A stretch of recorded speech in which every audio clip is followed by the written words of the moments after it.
Live here at M&T Bank Stadium. We're here with the national runner-ups, the JMU Dukes, here with head coach Mike Houston. To my right, Rashad Robinson, CA Preseason Defensive Player of the Year. And over to our left over here, running back Trai. Gentlemen, welcome to Media Day. Great to have you back. Thanks for having us here. Coach, 2 seasons, perfect 16-0 league mark, back-to-back trips to national title. Easy question. What have been the keys to the success for this program in your first 2 years? Well, I just think that the continuity of the team and the way they've come together and worked together towards a common goal, and the coaching staff and their ability to really connect with the players has really been the critical part. And we're excited about where our program is right now as a whole, from top to bottom. I think we have a quality staff. I think we have a quality roster. I think everybody's on the same page as far as what we need to do and how we need to do it. And anytime you can get everybody working together in the same direction, I think you've got a chance. How do you come back after the success that you've had, right? And you've got the target. Your preseason ranked #1. Obviously, we all know from a coach's perspective, you kind of brush that off sometimes. But all your guys have to understand, they have the target on their back. How do you prepare guys to play at that level every week? Well, I think #1's we all understand that every year is a new year and every team's a new team, and there's a lot of players from last year's team, from the 2016 team, that aren't here anymore. We've got a lot of new faces, but the expectations that we have internally as a program haven't changed, and our goals and our expectations are really the only ones we're worried about. We really don't worry about what anybody on the outside thinks. And we talk all the time about ignoring the noise, because it's about us staying together and staying on the same page. So I think our players and our staff are very focused on what we need to do individually and collectively to play at the highest level we can play at, and that's our goal each week. Trai, awfully crowded backfield there at JMU right now, especially a group of seniors, you, Carden Johnson, Marcus Marshall. Talk about that relationship you guys have and the competition every year. We all make each other better. Obviously, we're all brothers. We take care of each other on the field, off the field, correct each other when we need to. We hold each other accountable. Having a deep backfield, benefits us all, as far as keeping us healthy, not getting banged up as much. So yeah, we have a good relationship. We're all brothers. Rashad, talk a little bit about replacing the guys on defenses. I mean, you guys, I got to call a game last year. Defense was lights out. Really enjoyed watching you guys play. You lose guys like Raven Green. How do you replace those guys? How do you guys move forward? What was the standard that they set? How do you kind of keep the tradition going? Just preparation. We have a lot of young guys that have, been watching Raven and Jordan play the last couple of years, and they're hungry. They've been waiting for this opportunity, and they've been working hard all summer. And the older guys like me, Jimmy, and Curtis, we've been working with them all summer, so they're ready to play and just ready to make the most out of their opportunity. Coach, obviously a big piece to the puzzle of the offense going into the season is the quarterback position, Brian Shore. First of all, talk about replacing him and what that competition will be like a little bit at camp coming up. Well, Brian Shore leads as the all-time leader in virtually every stat at the quarterback position in JMU history. So certainly he was a special player and a big reason that we had the success the last 2 years. But we have a great core nucleus of talent coming back on the offensive side of the ball. We have a great room at the quarterback position. We have good depth. We have quality players, whether it's Cole Johnson or Ben Dianucci or Gage Maloney or Hunter Etheridge. We have guys that have ability and have experience and have leadership in that room. So it's going to be an exciting competition to watch. And as long as we figure it out by 12 o'clock on September 1, we'll be okay. But the one thing I do know is we'll have a quality player and a quality individual there leading our offense in that game 1 against NC State. Talk a little bit, Coach. I'm an old D lineman. I begrudgingly admit that the offensive line is maybe the most important position group. How are you guys looking up front this year with your big fellas? Really excited about that group. We don't have a single senior on the offensive line this year, but at the same time, we return over 5 players that have starting experience. So we have good experience. We have really good depth. We are going to be young, but we're very talented, and it's a group that I feel like has a chance to be very, very special, which is a good thing when you have a backfield like we have at the running back position. So I think that could be the strength of our offense. Trai, it's tough to look back at last year, especially how it ended. Do you feel like this team maybe has a little bit of unfinished business going into this season? And, how long did it really kind of get past, how last year ended? I would say we definitely have some extra motivation.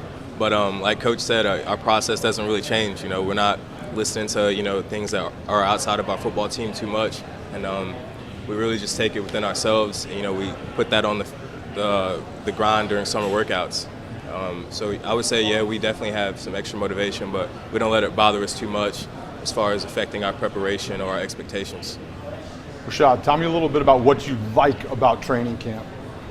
What I like about training camp? I want to hear this. What I like Sleep. about training camp? Biggest thing is I have to say the bond you get with the teammates. We're with each other for a month straight, so you have no choice but to connect with one another. I mean, even though we get on each other's nerves a little bit, if any brothers do, but we really do come together as a team during that time. We see each other during our best days, during our worst days throughout that month. And we really do help each other, which really does help us during the season when we do face adversity. How much do you love training camp? On the opposite, let's get the coaches in on this. I feel like they love training camp. It's Groundhog Day. When you get there in the morning, it's dark. When you leave at night, it's dark, and it's the same thing every day. Yep. So it's a little bit of the same thing. But I agree with Rashad. I feel like preseason training camp is when we find out who we are, and when we really come together as a unit going into that first ball game. And so I think it's a challenging part of the year. And it's challenging physically for the players. It's challenging mentally for the players. It's challenging physically and mentally for the coaches. I mean, we end up in the training room too. So, but it's a necessary evil to prepare us to do what we want to do each and every year, including this year in 2018. Rashad, you guys got these giant rings on your fingers. Yeah. Do you guys know how special it is to do what you're doing? Can you appreciate it yet? Sometimes we do talk about it that wow, we really won three in a row, but we really try not to think about it. So like Coach said, it's a new season every year. Now, like you said, CAA is the best conference in the nation, so we just try to focus on this year's team and just try to put everything in the past behind us and take it 1 week at a time.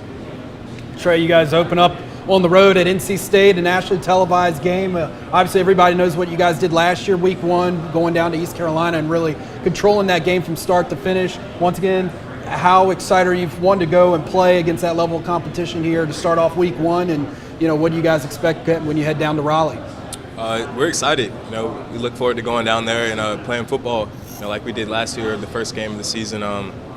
Like I said, we just focus on ourselves and we control what we do. I know the guys are going to be excited for it. Big football game, big D1 team, that we're playing against. But we're just excited. I want to see what we're made of.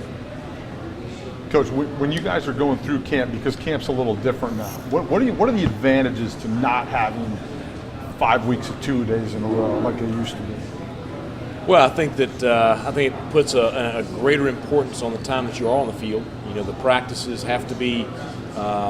You have to get more out of each of them. I think it does allow you to stay healthier throughout camp, and I think it probably allows you to mentally prepare maybe a little bit better than you have in the past. And I think the day off, I think it's a good thing. I said it last year when we went into camp that I thought that was something that would be beneficial.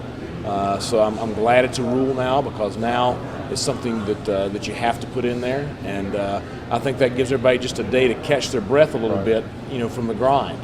Now a lot of the old school guys and the throwbacks, they're going to say, well, they're not as tough as we were, but at the end of the day, what matters is how you play in the games, and how we play week one. And I think it's going to allow us to be a fresher, better prepared team week one.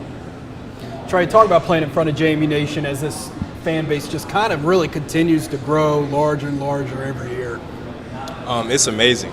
The streamers on Saturdays, running out of the tunnel before the game, there's nothing like it. You're getting supported.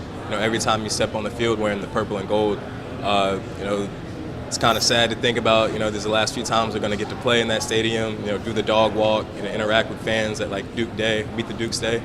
But bittersweet. But some of the best fans in the country, and I definitely appreciated it. Throughout my college career. Coach, what's it been like to I grew up in Virginia Beach. So I know the history of the JMU program. What's it been like for you to come in there and carry on a high level of expectations and almost exceed them. I mean, have exceeded them. Well, I just, when I first took the job, I made the statement when I took it, and I felt that way, that I thought it had tremendous potential. And I thought we had an opportunity to build a program that could compete for and win a national championship. And certainly we've seen that come to reality. But to me, it's an honor to be associated with an institution like James Madison and a part of an athletic department like JMU Athletics, because the standard is that. The standard is achievement and excellence and doing things that people dream of. And I have the opportunity to coach young men that represent our institution the way these two do, and I think it doesn't take people long to figure out what special young men we have in our program. So I'm honored to be a part of it. It's a challenge that I embrace every single day, and we don't back down from the expectations that we want to go out and we want to be the best every single Saturday, and at the end of the year we want to be the ones hoisting the trophy.